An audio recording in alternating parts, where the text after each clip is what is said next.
अस्सलाम वालेकुम dear student. आज के इस लेक्चर में हम मैट्रिसेस की एडिशन एंड सब्ट्रैक्शन हम कैसे करेंगे, और सबसे पहले कि हम किन किन मैट्रिसेस को आपस में ऐड कर सकते हैं। एडिशन के लिए क्या कंडीशन होना चाहिए। स्टूडेंट, फॉर एग्जाम्पल अगर मेरे पास एक मैट्रिक्स हो, इस मैट्रिक्स को नाम दे दिया ए। इस मैट्रिक्स के अंदर एलिमेंट है 1 2 3 4। ये हमारे पास मैट्रिक्स ए है। यहां पे दूसरा मैट्रिक्स ले लिया बी मैट्रिक्स 1 3 5 7 8 एंड 4। एक और मैट्रिक्स ले लिया सी 1 7 8 3 एंड एक और मैट्रिक्स ले लिया स्टूडेंट 1 0 2 3 1 4। स्टूडेंट, यहां पे मैंने 4 मैट्रिक्स लिखे। अब यहां पे सबसे पहले स्टूडेंट जब हम दो मैट्रिक्स को ऐड करेंगे तो सबसे पहला शर्त ये होना चाहिए, पहले ये कंडीशन होनी चाहिए कि दोनों का ऑर्डर सेम हो। अगर उन मैट्रिसेस का ऑर्डर सेम ना हो तो हम उनको आपस में ऐड नहीं कर सकते। यहां पे ये 4 मैट्रिसेस है। अगर मैं ए मैट्रिक्स को देख लूं तो इसका जो ऑर्डर है, इसके अंदर देखिए जो हॉरिजेंटल है इसको रो कहते हैं और जो वर्टिकल है उसको कॉलम कहते हैं। इस ए मैट्रिक्स के अंदर 2 रो 2 कॉलम, सो 2 बाई 2 मैट्रिक्स है। अगर बी मैट्रिक्स की बात की जाए तो इसके अंदर हमारे पास 2 रो एंड 3 कॉलम है, तो इस मैट्रिक्स का ऑर्डर है 2 क्रॉस 3। इसी तरह अगर सी मैट्रिक्स की बात की जाए स्टूडेंट तो इसका ऑर्डर 2 बाई 2 है। इसी तरह अगर डी मैट्रिक्स की बात की जाए स्टूडेंट तो इसका ऑर्डर हमारे पास है 2 बाई 3। तो अगर स्टूडेंट हम देख ले तो इसमें से इस मैट्रिक्स ए का और मैट्रिक्स सी का ऑर्डर आपस में सेम है। तो कहने का मकसद कि ए और सी मैट्रिक्स को हम आपस में ऐड कर सकते हैं, लेकिन हम ए को बी के साथ, ए को डी के साथ ऐड नहीं कर सकते। हम ये कह सकते हैं कि A and C are comfortable for addition, लेकिन ए को बी के साथ, बी को और ए को डी के साथ ऐड नहीं कर सकता। इसी तरह अगर मैं बी और डी को देखा जाए तो इन दोनों का ऑर्डर आपस में सेम है, तो हम बी और डी को आपस में ऐड कर सकते हैं। ऐड भी कर सकते हैं, सब्ट्रैक्ट भी कर सकते हैं। सब्ट्रैक्शन एडिशन दोनों के लिए ऑर्डर का सेम होना जरूरी है, लेकिन मैं बी को सी के साथ ऐड नहीं कर सकता, मैं सी को डी के साथ ऐड नहीं कर सकता। स्टूडेंट, अगर फॉर एग्जांपल मुझे ये ए और सी मैट्रिक्स को ऐड करूंगा तो मेरे पास जो ए मैट्रिक्स की एलिमेंट है 1 2 3 4, ये ए मैट्रिक्स की एलिमेंट आ गए हैं। यहां पे सी मैट्रिक्स के अंदर क्या क्या एलिमेंट है स्टूडेंट? 1 7 8 3। अब यहां पे हम जब दो मैट्रिसेस को ऐड करेंगे तो हम एडिशन में करस्पॉन्डिंग एलिमेंट को आपस में ऐड करते हैं। 1 का करस्पॉन्डिंग एलिमेंट यहां पे 1 है, 2 का करस्पॉन्डिंग एलिमेंट यहां पे 7 है, 3 का करस्पॉन्डिंग एलिमेंट यहां पे 8 है, 4 का करस्पॉन्डिंग एलिमेंट यहां पे 3 है। तो इट्स मीन मैंने यहां पे करस्पॉन्डिंग एलिमेंट को आपस में ऐड करना है। तो ए प्लस सी 1 प्लस 1, 2 प्लस 7, 3 प्लस 8, 4 प्लस 3। यहां पे मैंने जस्ट करस्पॉन्डिंग एलिमेंट को आपस में ऐड कर दिया। सो हमारे पास ए प्लस सी मैट्रिक्स की जो एडिशन आ गया 2 9 11 and 7। सिमिलरली स्टूडेंट, अगर यहां पे मैट्रिक्स बी और डी का ऑर्डर सेम है तो बी मैट्रिक्स से मैं डी मैट्रिक्स सब्ट्रैक्ट भी इसके साथ कर सकता हूं स्टूडेंट, और इनको आपस में हम ऐड भी कर सकते हैं। ऐसे तमाम मैट्रिक्स जिनका ऑर्डर सेम हो हम उनको ऐड सब्ट्रैक्ट कर सकते हैं। यहां पे अगर डी मैट्रिक्स की बात की जाए तो 1 5 8 3 7 4। अगर यहां पे डी मैट्रिक्स की बात की जाए 1 2 1 0 3 and 4। तो सिमिलरली करस्पॉन्डिंग एलिमेंट से करस्पॉन्डिंग एलिमेंट सब्ट्रैक्ट करूंगा। So student b minus d is equal to 1 minus 1 5 minus 2, corresponding element minus कर रहा हूं 8 माइनस 1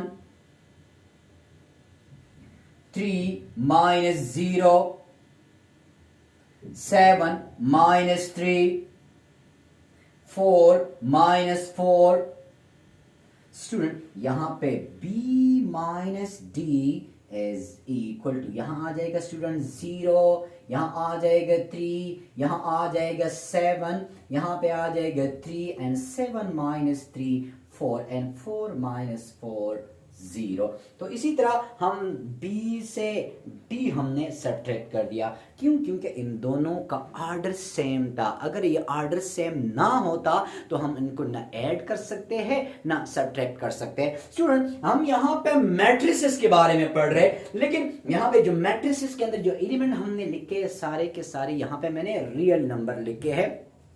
यहां पे स्टूडेंट मैट्रिसेस के अंदर रियल नंबर भी आ सकते हैं और कॉम्प्लेक्स नंबर भी आ सकते हैं। स्टूडेंट जिस तरह स्टूडेंट हम रियल नंबर के अंदर पढ़ते हैं कि अगर 2 प्लस 0 सो वी गेट 2, तो ये 0 इस 2 का एडिटिव आइडेंटिटी है। मतलब आप किसी भी एलिमेंट के साथ 0 ऐड करोगे तो वही एलिमेंट वापस आ जाएगा। स्टूडेंट तो ऐसे तमाम रियल नंबर के लिए हमारे पास जो एडिटिव आइडेंटिटी है वो हमारे पास है 0। 2 प्लस 0 से 2 आएगा, 3 प्लस 0 से 3 आएगा। तो तमाम रियल नंबर के लिए जो एडिटिव आइडेंटिटी है वो है 0। लेकिन यहां पे तो मैं एलिमेंट की बात कर रहा हूं, सेम यही चीज हमारे पास मैट्रिसेस के अंदर भी है। तो अगर मेरे पास एक मैट्रिक्स है 1 2 3 4, तो अगर इस मैट्रिक्स के साथ ऐसा कौन सा मैट्रिक्स ऐड किया जाए कि यही मैट्रिक्स वापस आ जाए, मतलब आंसर आ जाए 1 2 3 4। स्टूडेंट इससे पहले लेक्चर में मैंने बताया था उस मैट्रिक्स का जिसमें तमाम एलिमेंट 0 0 0 हो उसको हम नल मैट्रिक्स भी कहते हैं और इसको हम जीरो मैट्रिक्स भी कहते हैं। तो जिस तरह रियल नंबर के साथ 0 मैंने ऐड किया और रियल नंबर वापस आ गया, तो स्टूडेंट यहां पे ये एक मैट्रिक्स है और किसी भी मैट्रिक्स के साथ अगर हम नल मैट्रिक्स ऐड करेंगे तो वही मैट्रिक्स वापस आएगा। तो यहां पे स्टूडेंट 0 0 0 0, तो इट्स मीन कि जो नल मैट्रिक्स है वो इस मैट्रिक्स का एडिटिव आइडेंटिटी है। आप किसी भी मैट्रिक्स के साथ जब नल मैट्रिक्स ऐड करोगे तो वही मैट्रिक्स वापस आ जाएगा। तो तमाम मैट्रिक्स के लिए जो एडिटिव आइडेंटिटी होगा वो नल मैट्रिक्स होगा। देखिए अगर ये 2 क्रॉस 2 है तो इसको भी 2 क्रॉस 2 लिख ले। अगर मैट्रिक्स 3 क्रॉस 3 है तो इसके साथ जो नल मैट्रिक्स है वो भी 3 क्रॉस 3 लिख ले। सिमिलर स्टूडेंट अगर हम रियल नंबर की बात करें, अगर मैं 2 के साथ ऐसा कौन सा नंबर ऐड करूं कि मेरे पास यहां पे 0 आ जाए, तो student 2 minus 2, so plus minus minus यहां पे क्या आ जाएगा बच्चे 0। सो 2 माइनस 2, अगर मेरे पास -3 है तो -3 के साथ +3 ऐड करूंगा 0 आएगा। अगर मेरे पास -3/2 है तो +3/2 ऐड करके 0 आ जाए। इट्स मीन कि अगर हम रियल नंबर के बारे में पढ़ेंगे तो जो भी रियल नंबर आपको गिवन है जस्ट उसका साइन चेंज करे तो वो उसका एडिटिव इनवर्स बन जाता है। 2 का एडिटिव इनवर्स -2। मतलब अगर कोई भी रियल नंबर हो उसके साथ हम ऐसा एलिमेंट ऐड करें कि उससे 0 आ जाए तो हम उसको कहेंगे एडिटिव इनवर्स, और अगर एलिमेंट खुद आ जाए उसको हम कहेंगे एडिटिव आइडेंटिटी। तो इट्स मीन 2 का एडिटिव इनवर्स -2, -3 का एडिटिव इनवर्स +3, -3/2 का एडिटिव इनवर्स +3/2। तो जिस तरह मैंने यहाँ पे रियल नंबर का साइन चेंज करके उसका एडिटिव इनवर्स बना दिया, सेम यही केस हमारे पास मैट्रिसेस के अंदर भी होता है कि फॉर एग्जांपल ये अगर मेरे पास मैट्रिक्स है कि 5 7 -2 एंड यहाँ पे स्टूडेंट मेरे पास आ गया 3। अब इस मैट्रिक्स के साथ मुझे ऐसा मैट्रिक्स ऐड करना है कि आंसर मेरे पास नल मैट्रिक्स आ जाए। तो स्टूडेंट ये जो मेरे पास मैट्रिक्स जो भी गिवन है, आपने उन एलिमेंट की जो जो यहाँ पे रियल नंबर मौजूद है आपने जस्ट उनके साइन चेंज करना है। अगर यहाँ पे 5 है स्टूडेंट तो मैं यहाँ पे लगा रहा हूँ -5, अगर यहाँ पे +7 है तो मैं स्टूडेंट यहाँ पे लगा रहा हूँ -7, अगर स्टूडेंट यहाँ पे -2 है तो यहाँ पे लगा रहा हूँ स्टूडेंट +2, अगर यहाँ पे 3 है तो यहाँ पे क्या होगा स्टूडेंट -3।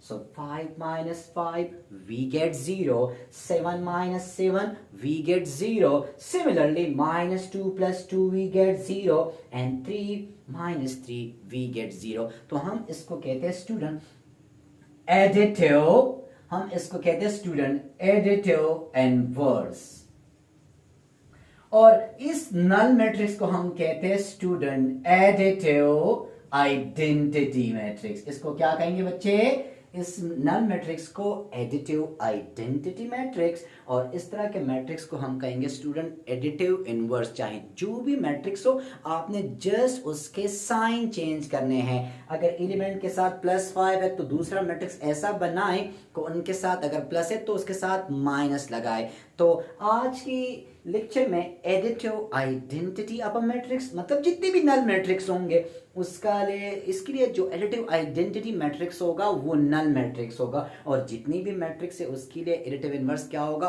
उसी मैट्रिक्स का जस्ट साइन चेंज कर ले। और एडिशन के लिए आर्डर का सेम होना जरूरी है, चाहे हम एडिशन करें चाहे हम सब्ट्रैक्शन कर ले, दोनों के लिए आर्डर का सेम होना जरूरी है। इंशाल्लाह स्टूडेंट नेक्स्ट लेक्चर में हम यहाँ जिस तरह मैंने एडिटिव आइडेंटिटी की बात की है तो नेक्स्ट लेक्चर में हम multiplicative identity and multiplicative inverse की बात करेंगे इंशाल्लाह।